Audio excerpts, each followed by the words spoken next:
Some of you may have already read the piece by Mike Silver, but if you haven't, we're going to turn it into a two-part series because I do believe it's extremely important to detail the shift in the San Francisco 49ers organization. And when I say shift, it sounds like a power dynamic has changed. Whereas what we used to know as Kyle Shanahan being kind of the end all be all in everything football related with the San Francisco 49ers, it seems like those days have come to an end. So we're going to discuss what that actually means because some people might hear that and be like, whoa, does that mean he is on the hot seat? Does that mean he could be fired? All of those things. We'll talk about it in this piece by Mike Silver that he posted to The Athletic. So, like I said, I'm going to turn it into a two-part series because it also involves Brock Purdy. This is because of the shift, at least as it's being reported, will have an impact on Brock. So let's get into the piece. I'm just going to read it. I'll stop. We'll analyze it. Just want to give you kind of a heads up of how we're going to operate this. And we'll get into it right now. And again, if you are unfamiliar, this piece came out today, and let's talk about it. So to kind of catch you up to speed, I don't have the whole article here. Basically, it starts off with kind of using the big turning point and why these changes are occurring based on the Brandon Ayuk negotiation, because famously, the 49ers were getting prepared to trade Brandon Ayuk to the Steelers, and Kyle Shanahan called John Lynch to stop the trade.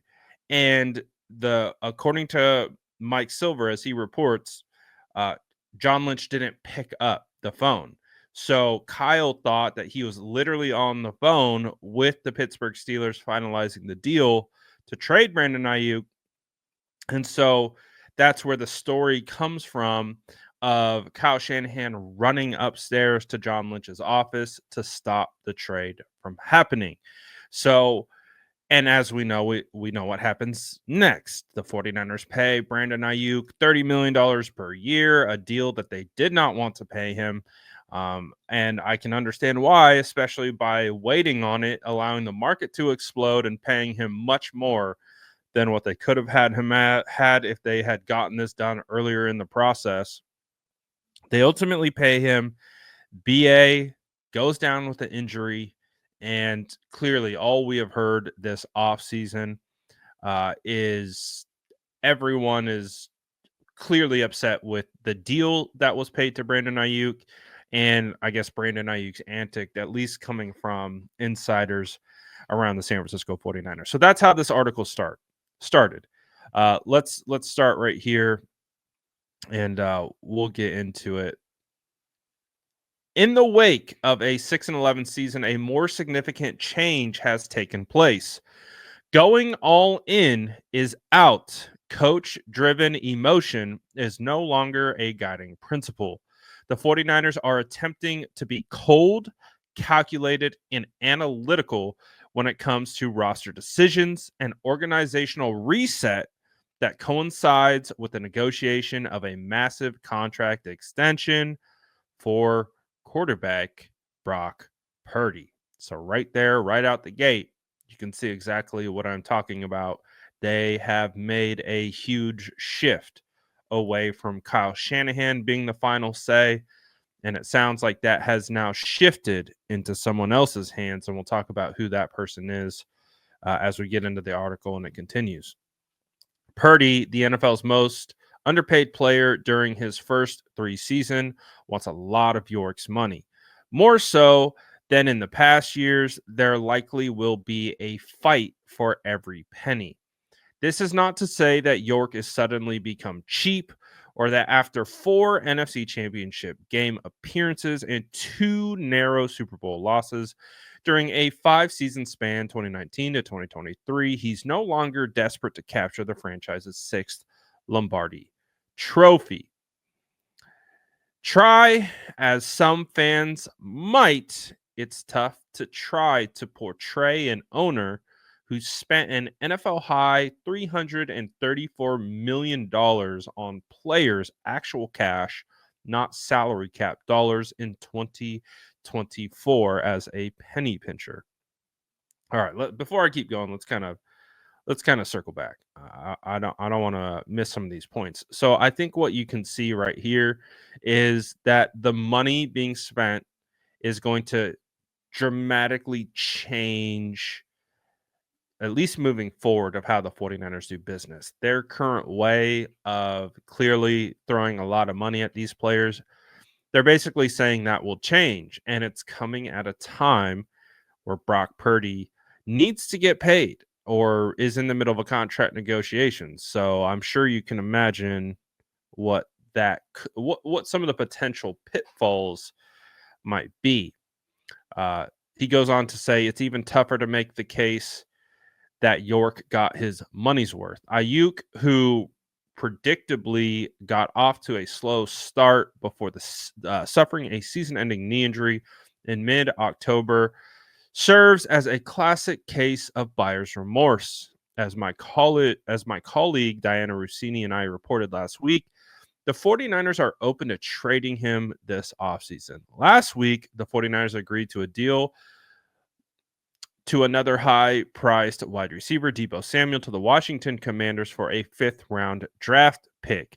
It's all part of the natural reordering after York watched big-ticket players such as edge rusher Nick Bosa, left tackle Trent Williams, and running back Christian McCaffrey underwhelm due to injury or lack of productivity during what one coach described as a season from hell.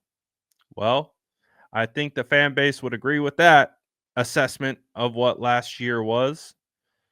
Definitely felt like the season from hell. Uh, he goes on to say, hell hath no fury like a billionaire scorned. In reality, it's not that dramatic. Loading up for another Super Bowl run made sense after last season, as brutal of a miscalculation as it turned out to be. And York remains highly supportive of Shanahan and Lynch, as he has been since hiring them in 2017. At the time, York was reeling from an ignominious run of firing head coach Jim Harbaugh, who'd taken the Niners to a Super Bowl, Jim Thomas, Tom Sula, and Chip Kelly after 3 consecutive seasons, and was determined to give the newly hired duo the chance to build the team the right way. Despite last season's flameout, the owner, coach, and GM remain in alignment, as Lynch's comments about reining in cash expenditure at last week's scouting combine suggested. And while Shanahan may not have done his best coaching job in 2024, his seat is not even lukewarm, and he likely regrets his mad sprint up the stairs as much as anybody. So before we keep going, let's kind of take a break. So the big thing right there is what Silver is reporting is that even with this kind of change, which is clearly happening in the dynamic of how these things get done, it doesn't, at least as it's being presented, doesn't mean that Kyle Shanahan is on the hot seat. He did sign I believe it was a 5-year contract 5-year contract extension in 2023 offseason. So he's still got a couple years left on that deal. And if Jed fired him, he would have to pay all that money out. So it doesn't make sense to move off from Kyle Shanahan for multiple reasons. But at least with all of these changes that appear to be happening, Kyle and John, they at least are still going to be in the driver's seat to be able to make football decisions. It sounds like they're kind of being removed from the financial decisions that come along with what they've previously done. Mike Silver goes on to say, that said, it makes sense that York would prefer Shanahan focus on doing what he does best, scheming it up and coaching the players on the roster. than worrying about making sure so many of his highest profile players make bank. So that's it. That's the realignment. Kyle Shanahan has had kind of the say so. I think back to Trent Williams' first negotiation. It was documented that Trent Williams was out to dinner. He calls up Kyle Shanahan. He says, I'm about to sign with the Chiefs unless you can meet the terms of the agreement. Kyle Shanahan calls Parag, makes it happen, and the rest is history. Trent Williams signs. He doesn't go with the Chiefs, and he stays with the San Francisco 49ers. And so that kind of is like an indication of like how I think Kyle fits into this situation. Is Parag and his team would do all the negotiating, all the heavy lifting, and back and forth, and then it was Kyle who would just come in kind of over the top and just say get it done, and then that's what happens. They get it done as a result, and it just sounds like that's not going to be the structure anymore. Silver goes on to say, sometimes forging strong locker room relationships can complicate business decision.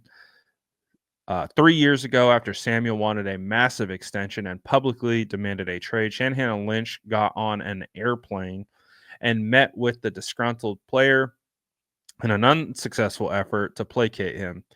Eventually, they got Samuel back into the fold with a 3-year, $71.5 million deal that also proved to be ill advised. On Thursday, in an article penned for the Players Tribune, uh, Samuel said this of his soon to be former coach: the relationship that me and Kyle got is ridiculous. More than just the coach and the player. Kyle knows damn near everything that I've been through in my life, and I damn near know everything he done been through. It's like that. It's a bond you can never break. Perhaps not, but the 49ers reached a breaking point after 2024 season in which Samuel showed up to training camp in great shape, looked like the best player on the practice field, and proceeded to plummet sharply. Among other lowlights, he ballooned to 20 pounds over his ideal playing weight. He later yelled at Niners kicker and long snapper after a missed field goal and publicly complained about his lack of touches. Only to drop a possible touchdown pass with the team's season on the line in a 12-6 defeat to the Los Angeles Rams in mid-December. At 29, he appears to be a player in sharp decline. That's a risk Commanders general manager Adam Peters, once Lynch's top front office lieutenant, was willing to take. Peters' former employer has other issues to confront. As good as the 49ers have been on the field since 2019, they've appeared strangely vulnerable in the negotiating realm. In addition to Samuel 3 years ago and Ayuk last summer, tight end George Kittle 2020, Bosa 2023, and Williams 2024 all signed deals in August or later that sapped organizational energy. Samuel and Bosa each later admitted to the dispute had taken a personal toll that they attributed in part to subpar seasons in 2022, 2023, respectively. All of which brings us to the current state of the franchise and the prospect of a drawn out, contentious negotiation with Brock Purdy. So this is going to push us into part 2 of this article, kind of talking and focusing on how all of these changes will impact Purdy's negotiation. But first, let's continue and just finish talking about what Silver just said, what we just read, and what you listened to. This is a substantial change. This is a deviation away from how the San Francisco 49ers have done business in regards to negotiations since Kyle Shanahan and John Lynch took over in 2017. So this now pushes the emphasis onto Parag, Marate, and Jed York. So, and it becomes an interesting dynamic because Kyle would, like we talked about, would come through and he would make sure these guys got paid. And now that's not going to happen. Uh, and it's an interesting timing because Brock Purdy needs to get paid. And it sounds like the 49ers are going to be cutthroat. That's one way to put it. And when we do part two, uh, Mike Silver uses the word ruthless. And it's going to be an interesting dynamic. It signals a change. Whereas, even with all the tumultuous stuff that has gone on, like we've discussed in this article, what was the outcome? The outcome was the deal got done, regardless of how tumultuous it was. And a big part of why that happened was because of Kyle Shanahan. Now you remove Kyle Shanahan from the mix, I think that means that anything can happen, and that is why you need to stick around for part two as we talk about what Mike Silver has to say about the Brock Purdy negotiation. Let me know what you guys think about this part, and I'll link when it's ready, part two to this in the description. Let me know what you think about this in the comments below, and as always, make sure to like and subscribe for more updates.